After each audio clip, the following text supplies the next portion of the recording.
포트폴리오 분산 효과라는 말이 있어요. 어. 포트폴리오 분산 효과라는 말은 네. 우리가 아마 보혜 씨도 들어보셨을 텐데 네.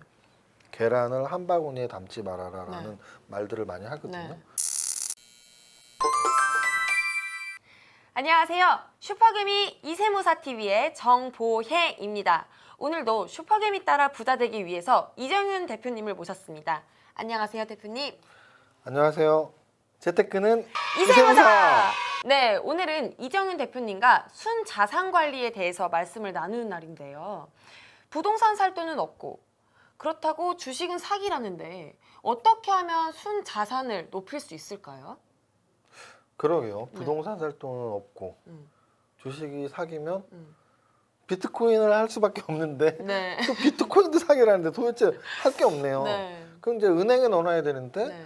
은행에 넣어놓으면 금리는 또 낮고 네. 이게 이제 제일 문제인 거예요. 네. 그러니까 가장 속편하게 뭐 요즘은 사실 은행에 돈 넣는 걸 투자라고도 하지도 않지만 네. 가장 속편하게 내 돈을 넣어놓는 곳은 사실 은행이죠. 네. 근데 이제 요즘 저금리 시대라는 말이 있잖아요. 네. 그래서 은행에 돈을 넣어놓으면 그래도 몇 년 전에는 뭐 한 2%, 2.5%, 3%더 몇 년 전, 십몇 년 전에는 5%, 7%더 예전에는 10%, 15%까지도 은행에서 1년 동안 이자를 줬어요. 그러면 그 예전에는 네. 1억을 넣어놓으면 1년에 1,000만 원을 줬단 네. 말이에요. 그러면 어느 정도 은퇴 자금으로 한 3억 정도만 모아도 3천만 원을 이자로 살 수가 있겠죠. 근데 이제 요즘은 1%를 줘요. 네. 그럼 내가 1억을 저금하면 1%를 받으면 1년에 1%를 받으면 1억으로 100만 원을 받아요. 네. 10억을 저금해야 1,000만 원을 받아요. 네. 그러면 뭐 보통 직장인들 한 3천만 원 연봉 되니까 그러면은 3천만 원의 이자를 받으려면 네. 30억을 넣어놔야 돼요. 그러니까 이게 30억을 넣어놔서 1년에 3천만 원을 받는 시대에 살고 있는 굉장히 저금리 시대죠. 네.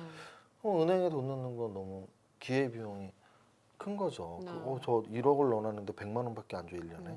그럼 1억으로 1,000만 원, 2천만 원을 벌고 싶은데 이제 그 투자 대상이 바로 우리가 알고 있는 부동산과 주식인 거고요. 네.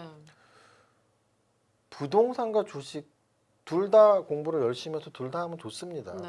근데 이제 공부를 해서 하면은 그나마 좀 난데 공부를 안 하니까 위험한 거고.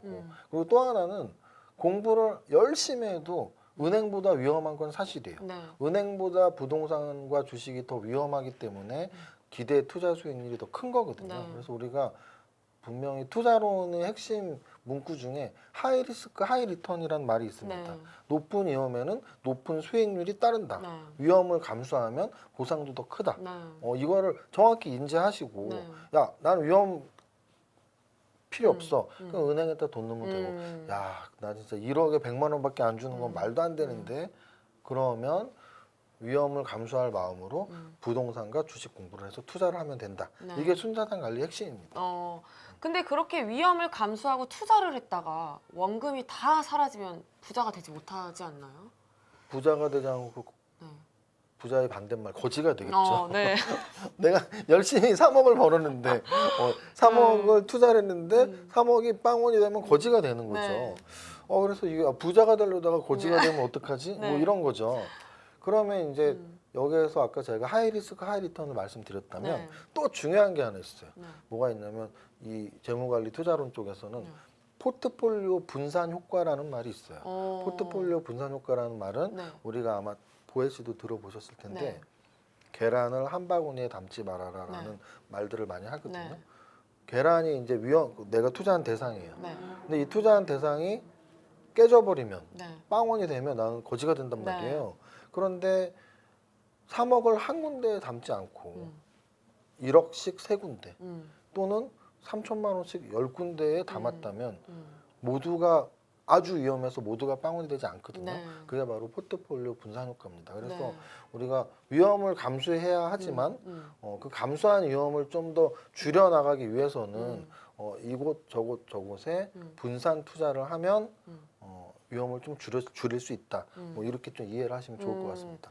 그럼 어떻게 자산 포트폴리오를 구성을 해야지 위험률은 낮추고 수익률은 높일 수 있나요? 네, 우리가 구성할 수 있는 자산을 일단 생각을 해본다면 네. 은행의 이제 그런 은행 예금들 네. 또는 좀 더 넓게 폭넓게 말하면 금융 상품들, 네. 그 은행 예금이나 음. 금융 상품. 그리고 또 이제 우리가 보통 재테크의 양대 산맥이라고 하는데요. 네. 주식 투자하고 부동산 투자. 네. 그리고 기타 투자들도 정말 많아요. 네. 뭐 금 투자도 있을 수 있고 음. 비트코인 투자도 있을 음. 수 있고 뭐 여성분들은 명품 투자도 한다던데. 맞아요. 뭐 리미티드 버전 네. 명품 투자를 해서 네. 이게 나중에 더 백값이 막 올라갈 네. 수도 있고 시계값이 올라갈 수도 네. 있다고 하더라고요. 네. 그래서 어쨌든 그런 투자를 명확히 우리가 이해를 하고 음. 최적 포트폴리오를 구성하면 되는데 네. 그래도 제가 좀 추천해드리고 싶은 건 예를 들어 뭐 돈의 내가 갖고 있는 돈이 뭐 너무 적으면 포트폴리오 이론을 말할 수가 없어요. 네. 돈이 1,000만 원이 있는데 1,000만 원 중에 300만 원은 부동산을 사고 300만 원을 주식하고 좀 네. 약간 그렇죠. 네. 그래서 네. 보통 이제 좀 성인이 돼서 돈을 열심히 모으는 분들이 한 10억 정도 모았다고 가정했을 때 이 10억 중에 그래도 은행이나 금융상품에 돈은 좀 있어야 돼요. 왜냐하면 네. 우리가 유동자금이라고 해서 급하게 또 쓸 일이 있을 때가 있거든요. 부동산 아파트를 샀는데 내가 급하게 돈 조금 써야 된다고 부동산 아파트를 팔 수는 없단 말이죠. 그래서 유동자금, 긴급 유동자금이라고 해서 1억 중에 뭐 한 5천만 원 정도는 은행이나 금융상품으로 갖고 있고 그리고 이제 또 나의 모든 돈을 집을 사기에는 네. 요즘 주식시장도 되게 좋고 우리나라의 주식시장이 앞으로 계속 더 좋아질 가능성이 높거든요. 그래서 부동산과 주식에 일정 비율로 투자를 해서 최적 포트폴리오는 저는 그렇게 생각을 해요. 부동산에서 임대소득도 받고 네. 그리고 나중에 팔 때 평가 차익도 좀 발생시키고 네. 주식도 배당 소득도 받고 나중에 또 팔 때 역시 양도 차익을 발생시킬 수 있는 이런 주식, 부동산 그리고 은행의 금융상품 이 정도를 갖고 있는 게 최적 포트폴리오가 아닌가 생각을 합니다. 네. 그렇게 나누어서 투자를 그렇죠, 해야 한다. 그렇죠. 네, 그런데 그 요즘 젊은 분들이 대출을 안 받으신 분들이 없어요. 은행이나 제2금융권에서 대출을 많이 받으시는데 그렇게 그 부채 관리에도 많이 중요하게 생각을 해야 하나요? 네, 결국은 오늘 이제 수업 내용이 네. 순자산 관리잖아요. 네. 그럼 순자산 관리라는 건 결국은 순자산이라는 걸 계산할 때 나의 자산에서 부채를 뺀 게 순자산이니까 네.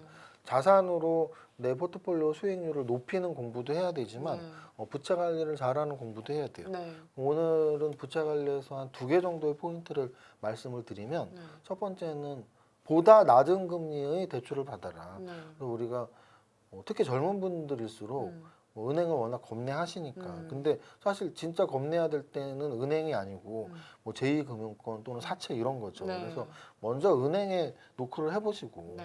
정말 뭐 신용대출을 받을 수 있는지 여부 같은 것도 잘 확인하셔야지 더 낮은 금리를 이용하는 게 가장 좋으니까. 네. 그래서 본인이 만약에 지금 대출을 받고 있다면 네. 보다 낮은 금리로 갈아탈 수는 없을까? 네. 이런 고민을 좀 해보시고 알아보시고.